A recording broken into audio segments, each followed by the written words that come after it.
الحمد للہ رب العالمین والصلاة والسلام علی سید المرسلین وعلی آلہ واصحابہ اجمعین اما بعد فقد قال اللہ تبارک وتعالی فی القرآن المجید والفرقان الحمید فاعوذ باللہ من الشیطان الرجیم بسم اللہ الرحمن الرحیم فاسألوا اہل الذکر ان کنتم لا تعلمون آمنت باللہ صدق اللہ المولان العظیم وصدق رسولہ النبی الامین المتین الکریم ونحن علی ذلک لمن الشاہدین والشاکرین والحمد للہ رب العالمین۔ معزز ناظرین، السلام علیکم ورحمۃ اللہ وبرکاتہ۔ الصلاۃ والسلام علیک یا رسول اللہ، الصلاۃ والسلام علیک یا حبیب اللہ، وعلی آلک واصحابک یا محمد الرسول اللہ صلی اللہ تعالی علیہ وسلم۔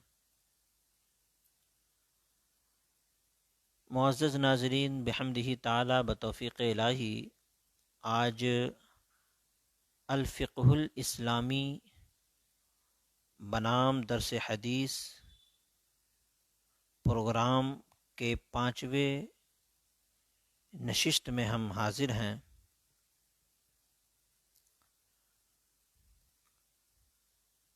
ایک جمعہ پہلے ہم نے پانی کے متعلق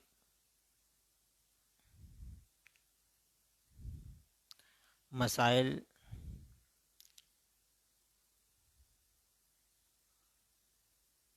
بیان کیے تھے۔ بیچ میں موقع کی مناسبت سے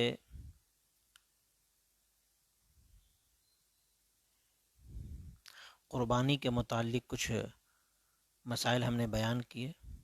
آج پھر ہم پانی ہی کے مسائل کو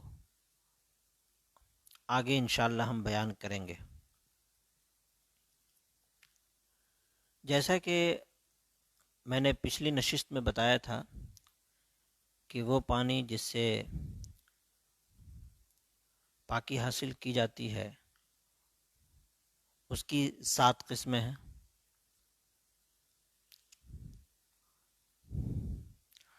میں نے بیان کیا تھا کہ جیسے کہ سمندر کا پانی ہے، کنویں کا پانی ہے، اولے کا پانی ہے، برف کا پگھلا ہوا پانی ہے، چشمے کا پانی ہے، آسمان کا پانی ہے۔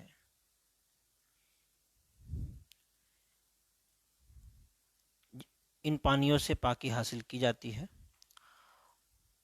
مزید ہم نے بیان کیا تھا کہ پھر پانی کے 5 اقسام ہیں، ہے نا، وہ پانی کہ جو خود بھی پاک ہو اور دوسروں کو پاک کرنے کی صلاحیت رکھتا ہو۔ پھر دوسری قسم میں نے بیان کیا تھا کہ پانی پاک تو ہو لیکن مکروہ ہو۔ پھر تیسری قسم ہم نے بیان کیا تھا کہ پانی پاک ہو لیکن پاک کرنے کی صلاحیت نہ رکھتا ہو۔ اس کے علاوہ ہم نے بیان کیا تھا کہ کسی پانی میں اگر کوئی منجمد چیز مل جائے، یعنی جمی ہوئی چیز مل جائے، تو اس کے بارے میں کیا حکم ہے۔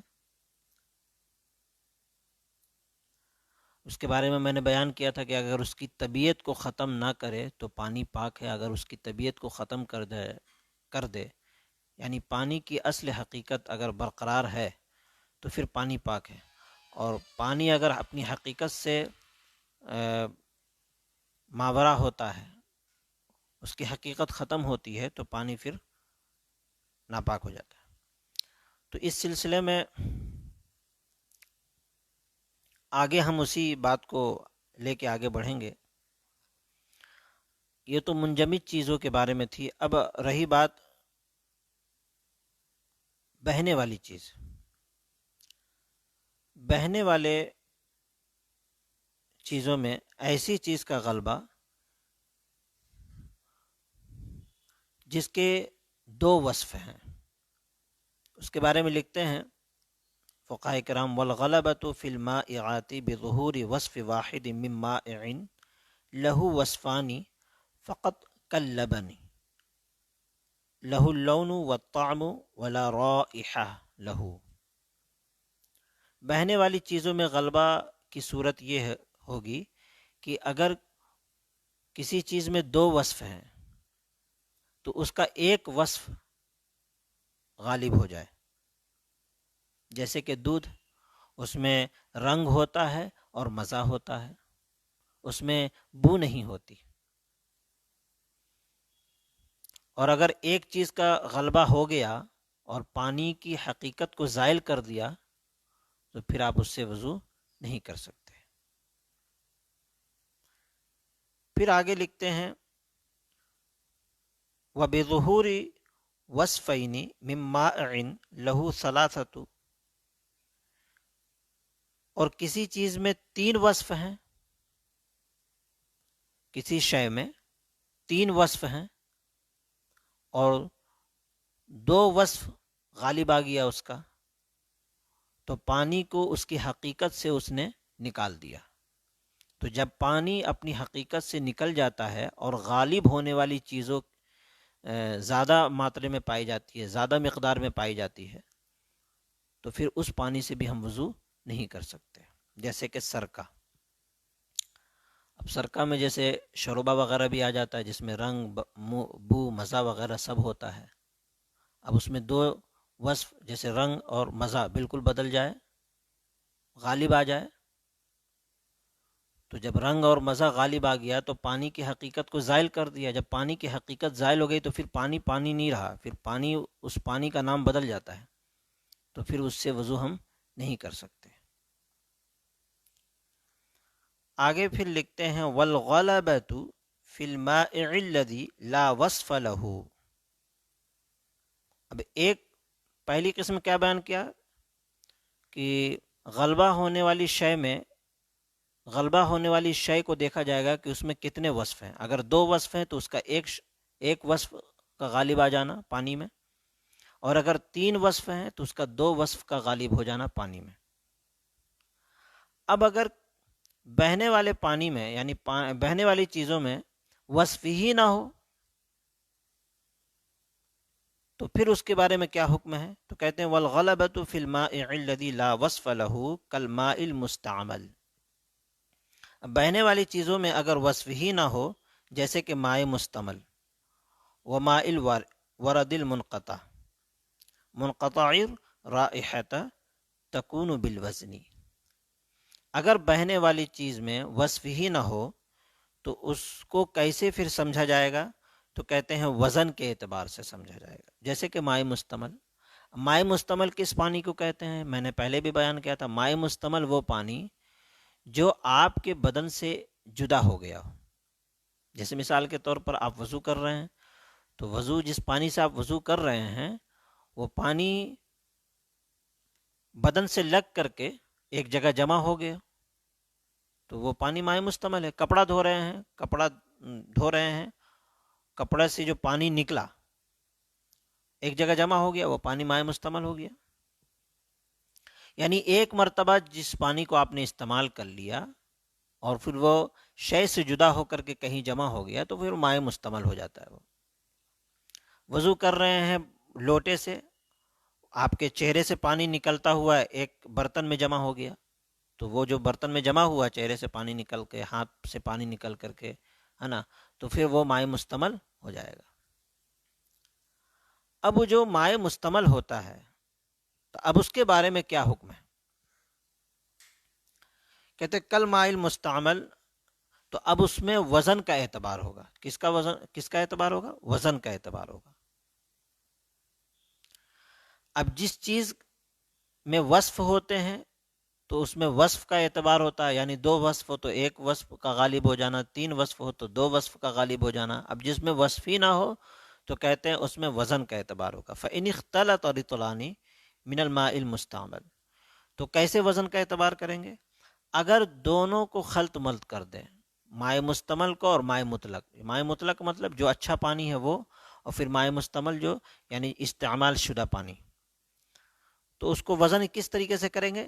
یعنی مائع مستعمل 2 رتل پانی، مان لیا 2 مٹکا پانی آپ نے مائع مستعمل لے لیا، اور 1 مٹکا پانی جو مائع مطلق ہے، جو صحیح پانی ہے، ان 2 مٹکا پانی جو مائع مستعمل ہے آپ نے 1 مٹکا پانی مائع مطلق میں ڈال دیا، تو ظاہر ہے کہ غلبہ کس کا ہوگا؟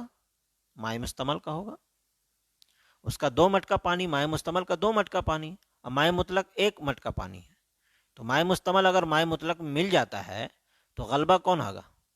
مائع مستعمل کا غلبہ پایا گیا، یعنی زیادہ مقدار اس کا پایا گیا. تو اب یہ ہے کہ اس پانی سے وضو آپ نہیں کر سکتے. فَإِنِ اخْتَلَطَ رِطْلَانِ مِنَ الْمَاءِ الْمُسْتَعْمَلِ بِرِطْلٍ مِنَ الْمُطْلَقِ لَا يَجُوزُ بِهِ الْوُضُوءُ. وہی بات جو میں نے ابھی کہی کہ اس سے وضو نہیں کر سکتے. پھر کہتے ہیں وَبِعَكْسِهِ جَازَ. لیکن اگر مائع مطلق 2 مٹکا پانی ہو اور مائع مستعمل 1 مٹکا پانی ہو، اور مائع مطلق پانی میں یعنی جو 2 مٹکا پانی مائع مطلق کا ہے اس میں ہم نے 1 مٹکا پانی جو مائع مستعمل ہے اس کو ہم نے ملا دیا اس میں مائع مطلق میں، تو غلبہ کس کا ہوا؟ مائع مطلق کا ہوا، کیونکہ مائع مطلق 2 مٹکا پانی تھا اور مائع مستعمل 1 مٹکا پانی تھا. تو اس کے غلبہ ہونے کی صورت میں اس پانی سے ہم وضو کر سکتے ہیں. چونکہ جو اچھا پانی ہے اس کی مقدار زیادہ ہے اور جو مائع مستعمل ہے اس کی مقدار کم ہے، تو اس لیے ہم اس پانی سے وضو کر سکتے ہیں. پھر آگے لکھتے ہیں والرابع ماء نجس وهو الذي حلت به فيه نجاسة وكان راكدا قليلا والقليل ما دون 10 فينجس وإن لم يظهر أثرها والأثر طعم أو لون أو ريح. اب کہتے ہیں چوتھا پانی مائع نجس ہے. مائع نجس وہ کسی اچھے پانی میں سرایت کر گیا ہو اور وہ تھوڑا ہو اور ٹھہرا ہوا ہو. کسی پانی میں سرایت کر گیا ہو اور وہ پانی کیا ہو؟ تھوڑا ہو اور ٹھہرا ہوا ہو. تھوڑا کا مطلب کیا ہوا؟ تھوڑا پانی کس کو کہیں گے؟ تو کہتے ہیں والقلیل ما دون 10، جو 10 دردہ سے کم ہو پانی.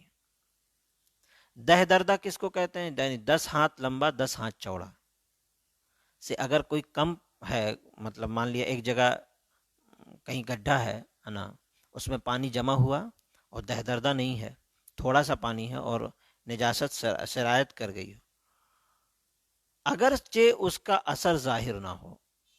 نجاست کا اثر اگرچہ اثر ظاہر نہ ہو، اثر کا مطلب مزہ ہے، بو ہے، اور کیا کہتے ہیں رنگ ہے، رنگ بو مزہ. اگرچہ رنگ بو مزہ میں سے تینوں وصف میں سے کوئی بھی وصف ظاہر نہ ہو، لیکن وہ پانی ناپاک ہو جائے گا، اس سے ہم وضو نہیں کر سکتے. یعنی کسی اچھے پانی میں اگر نجاست گر گئی ہو اور وہ پانی ٹھہرا ہوا ہو، یعنی ایک جگہ جمع ہوا ہو، بہتا ہوا پانی نہ ہو، ایک جگہ جمع ہوا ہو اور تھوڑی مقدار میں ہو. تھوڑی مقدار سے مطلب مراد یہ ہے کہ 10 دردہ سے کم ہو. تھوڑی مقدار 10 دردہ کا مطلب کیا ہوتا ہے؟ یعنی ایسا جمع ہوا پانی جو 10 ہاتھ لمبا اور 10 ہاتھ چوڑائی کے بیچ میں ہو. اگر 10 ہاتھ لمبا اور 10 ہاتھ چوڑائی کے گڈھے میں ہو ہے نا، یعنی نہر کی شکل میں ہو یا تالاب کی شکل میں ہو یا کسی بھی شکل میں ہو، تو اس میں اگر نجاست گر جاتی ہے تو وہ نجاست بہا کے لے جاتی ہے. تو ایسے جیسے تالاب کے پانی سے ہم وضو کر سکتے ہیں، نہر کے پانی سے ہم وضو کر سکتے ہیں، ہے نا. کیوں؟ اس لیے کہ نہر کے پانی میں اگر نجاست گر جاتی ہے تو وہ نجاست کو بہا لے جاتا ہے، وہ پانی بہتا ہوا پانی ہے. تالاب کے پانی میں اگر نجاست گر جاتی ہے تو وہ نجاست کو بہا لے جاتا ہے، اس لیے کہ اس پانی میں بہاؤ ہے. لیکن جو پانی میں ٹھہراؤ ہو، بہاؤ نہ ہو، اگر اس میں نجاست گر جاتی ہے، اگرچہ نجاست کا اثر ظاہر نہ ہو. نجاست کا اثر 3 ہوتا ہے، رنگ ہوتا ہے، مزہ ہوتا ہے اور بو ہوتا ہے. اگرچہ یہ تینوں میں سے کچھ بھی ظاہر نہ ہوا ہو، لیکن چونکہ پانی ٹھہرا ہوا ہے، نجاست کیا ہو گئی؟ سرایت کر گئی. تو اب اس پانی سے ہم وضو نہیں کر سکتے۔ تو آج ہم 3 مسئلے کو سمجھا۔ پہلا مسئلہ کیا ہے؟ ایسا بہتا ہوا پانی، ایسا بہنے والی چیز کہ جس کے اندر 2 وصف ہوں، تو اس میں سے ایک وصف اگر غالب آ جاتا ہے نا، تو پھر اس پانی سے ہم وضو نہیں کر سکتے۔ غالب ہونے کا مطلب یہ ہے کہ پانی کی اصل حقیقت سے وہ چیز ختم کر دے اور اپنی حقیقت کو غالب کر دے، تو اس پانی سے ہم وضو نہیں کر سکتے۔ اسی طریقے سے جس کے اندر 3 وصف ہوں، اگر اس میں سے دو وصف کا غلبہ ہو جاتا ہے، پانی کی حقیقت کو زائل کر دیتا ہے، تو اس پانی سے بھی ہم وضو نہیں کر سکتے، ہے نا۔ اور اسی طریقے سے جس میں وصف ہی نہ ہو، جیسے کہ مائع مستمل اس پانی کو کہتے ہیں جس کو ایک مرتبہ آپ استعمال کر لیے ہوں اور پھر استعمال کر کے ایک جگہ جمع کر لیے ہوں، اب اس پانی سے ہم نہ حدث کو دور کر سکتے ہیں، نہ ہم وضو کر سکتے ہیں، نہ ہم ناپاکی کو دور کر سکتے ہیں اس پانی سے، نہ ہم وضو کر سکتے ہیں۔ اس پانی سے ہم غسل بھی نہیں کر سکتے، وضو بھی نہیں کر سکتے، اور ناپاکی کو بھی دور بھی ہم نہیں کر سکتے۔ تو وہ مائع مستمل ہے۔ اب اس میں تو وصف کا اعتبار ہوا، مائع مستمل کو کیسے ہم ناپیں گے؟ تو مائع مستمل کو ہم وزن کے اعتبار سے اعتبار کریں گے، یعنی اگر مائع مستمل 2 رطل ہو اور مائع مطلق 1 رطل ہو، تو چونکہ 2 رطل مائع مستمل ہے تو وزن اس کا زیادہ بڑھے گا، تو اس لیے اس پانی سے وضو نہیں کریں گے۔ لیکن اگر مائع مطلق 2 رطل ہے، 2 بالٹی مان لیجئے، اور مائع مستمل 1 بالٹی ہے، تو چونکہ غلبہ جو ہے کہ مائع مطلق کا ہو گیا اس میں، ہے نا، اچھے پانی کا غلبہ ہو گیا، تو اس پانی سے ہم وضو کر لیں گے۔